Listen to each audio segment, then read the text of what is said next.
Okay, so what can a woman do to retain a man?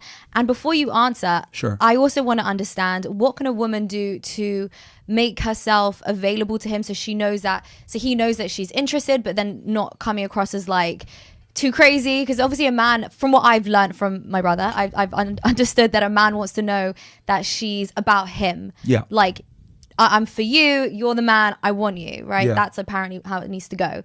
So, but then can't she come on too strong? Like, what can a woman do? So, do you want me to speak for me or objectively, like for men in general? Wouldn't it be the same? No, because I've learned some things that I've had to kind of learn from like my experience. For example, I'd like to know I'll give both. an example. Thank you. So, right, it used to be if a girl bothered me a lot and texted me a lot, I would get annoyed and frustrated and be like, what the fuck? But then I realized, oh, this girl's not a... She's actually invested, and she doesn't do this all the time, which is why she's annoying the shit out of me, because she feels a sense of connection, because she's like, okay, I don't hook up with anyone, so bam, immediately she's like bonding to me, right? So I'm like, okay, that's cool, sweet. right? So I'm like, I used to get annoyed by that, but then I was like, no, that's actually a good sign. So I've come to respect that and tolerate it more, where it used to annoy me, right? But I would say is like for a girl in general, right? So like that's my thing, right? I got annoyed, but it took me some time to figure it out, right? So that's some personal reflection. But for a woman in general, right? Obviously, don't be annoying about it. But what I would say is like you got to come in and figure out where the guy is deficient, and then kind of come in and fill that void. And when women are, and here's the thing too, like women are fantastic at like being socially aware, socially calibrated, seeing things. They can walk into a room and read the room. Like women need to take that skill set and be able to figure out what their guy needs, right? So like if you go into his place and you realize, okay, this guy probably needs some fucking spoons or some shit like that. This guy, you know, most guys are bachelor pad guys and they don't have shit, maybe one spoon, one fork.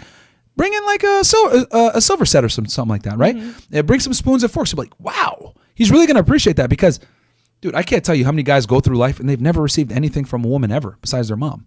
So a girl being like creative and thoughtful, like that goes a mile, like really far, because most girls don't give guys shit. But what if it's early and like you don't know? I'm asking for personal reasons. No, that's fine. That's fine. What if you don't know where the gap is in his life, and you see him, you're like, okay, that's a cool one. I like him. Yeah, I think women are too scared of showing interest, and they're too scared of investing early on, because women are typically aren't used to investing. But what I would say is, if the guy's a winner, you got to kind of stand out from the other girls, and investing in a guy early on. It's a risk. It's always a risk, right? Because you don't know where that man stands. He might want to just fuck bitches, and he might not even want a serious girlfriend. Or you might have to do, here's another thing that's unpopular, but I tell girls all the time. You might have to play the waiting game. And what I mean by this is, understand, like, let's say he's not willing to commit, but you really like him. You're just always there. You're always available. You're the one that pretty much rides it out. You're the one that rides it out. I can't tell you how many times where one of my main chicks, like, she just rode it out longer than the other girls and provided more value over a longer period of time. I was like, God damn. Okay. And then she starts to get privileges and certain accesses that other girls aren't. And then just by virtue of her being around and being available, being useful, being an asset, I can't kick her to the curb because she's too goddamn useful. And what'll end up happening, and I've always said, like, when a woman is like coachable and trainable, that man will train her into a woman that he will grow to eventually love. This is why the guy's got to be a leadership role. When a woman changes a man, she's going to change him into something she's eventually going to hate and resent, because he was able to change, right? But when a man is able to change or grow into what he needs, he's going to grow to love her, because she's like, damn, I can't operate with this girl. Like, bro, I don't even know how to do my laundry or nothing. Like once a woman becomes an indispensable piece of that man's repertoire, you fucking got him. But that takes time, that takes investment, that takes risking, that takes also the ability to be like, okay, he might fuck other bitches, he's not ready right now, but I'm going to stand the test of time. And at the end of the day, all these other hoes are going to come in and out. I'm going to be here. I'm going to be for him. And then trust me, they're going to notice that. Because the thing about modern day women is this. Women have so many options nowadays that they're not patient. So since they have so many options, they're like, why am I going to wait on this guy? I got this MLB player talking to me. I got this NBA player over here. I got this NFL player. So since women have all these options, what ends up happening is they conflate those options with real relationship opportunities. And the two are not the same. Just because you can fuck this guy doesn't mean you can retain this guy. Mm-hmm. So if you do find the guy that you like, you think he's worth it, etc., it's on the girl too to have some critical thinking skills and figure out if the guy's worth it. Mm-hmm. But I can't tell you how many times just playing the long game and being there and outlasting all the other girls and adding value, bruh, he has no choice but to pick you. And even if you don't get like picked as like the main girl, you're gonna still be one of the girls. That's loyalty, and that's very, very difficult to find with the way women are, because women are taught to trade up, women are taught to find another guy, women are taught to date and exercise options, etc. If you go against the grain and you actually stay loyal to that guy over the long period of time, and the big thing is outlasting the other girls, man, that's gonna leave a crazy impression. So just adding as much value as possible, just always being there. Yeah. And just I can't tell you how many times like girls that are like not even the hottest of the hot, they just outlasted other hot girls. Because I've always said it, hot girls are because they've rarely had to be useful in their life. So even if you're a girl that's like maybe 6, 7, whatever, you're gonna outlast a bad bitch because bad bitches are useless. Yeah. So difficult. It's difficult. It's competitive. And and this is the thing. This is the thing for women that they don't understand. The problem is that there's not enough eligible bachelors to go around. Exactly. So for women, it really sucks because the more successful you are, the prettier you are, the more money you have, etc., you're competing for a very small pool of men.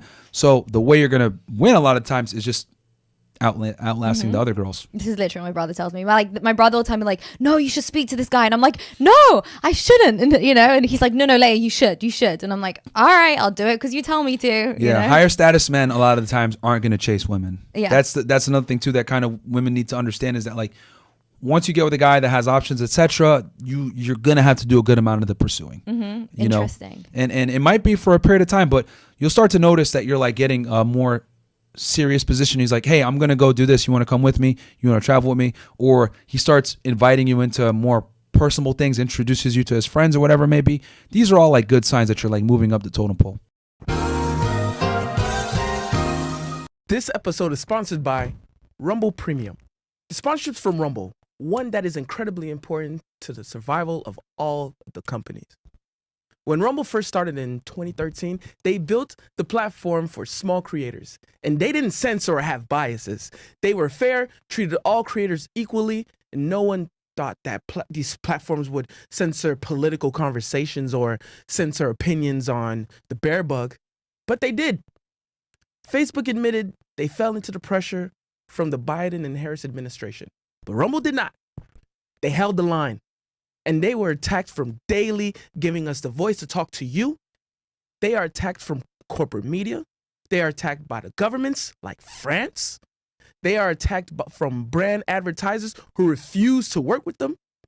Corporate America is fighting to remove free speech. Rumble is fighting to keep it. Rumble will not survive with brand advertisers. They don't get much of it. Watching our show on Rumble is the most that they ask from you. But if you really believe in this fight and you have the means, one major way you can help Rumble survive is joining Rumble Premium. Join the community that believes in the First Amendment and believes in our human rights to free speech. Rumble is offering $10 off with the promo code STUDIO when you purchase an annual subscription. Go to rumble.com/premium and use the code STUDIO. Like I said, if you have the means and believe in the cause, now is the time to join Rumble Premium. And if you don't have the means, we're just happy to watch us on Rumble. So one more time, rumble.com/premium, use the code STUDIO. And thank you, Rumble Premium, for sponsoring this episode.